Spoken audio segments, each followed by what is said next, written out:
Syrian President Bashar Al-Assad has been called many things over the course of his country's bloody two-year civil war.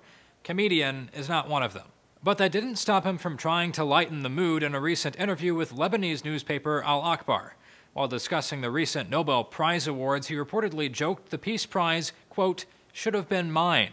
That might have been a real knee-slapper at Al-Akhbar, but most Western media outlets aren't laughing.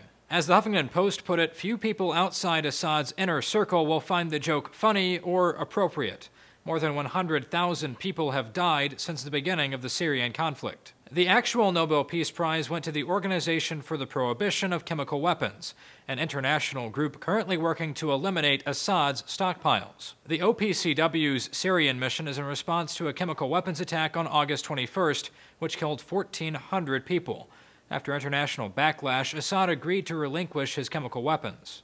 While the Nobel Committee expressly stated the Peace Prize was awarded to the OPCW for its previous work to eradicate chemical weapons, British politician David Miliband says it's the Syrian operation that drew the committee's eye. The truth is, they probably wouldn't have got this prize if President Assad hadn't used chemical weapons. So it's a bit of an irony. So by agreeing to surrender his weapons to the OPCW, can Bashar al-Assad really take credit for netting the group their award? One Syrian activist certainly thinks so, slamming the committee's decision as intentional humiliation of the victims. This is an award to Assad. But if world leaders start joining Assad on the OPCW's Nobel bandwagon, it might get a bit crowded.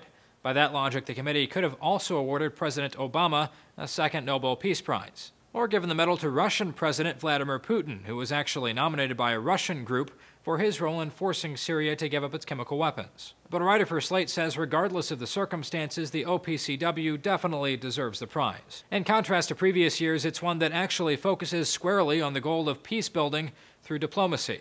I suspect this year's choice, while not exactly a crowd pleaser, will be remembered as one of the good ones. The OPCW will collect a $1.2 million prize from the Nobel Committee in Oslo, Norway on December 10th. For Newsgam, Zach Toombs.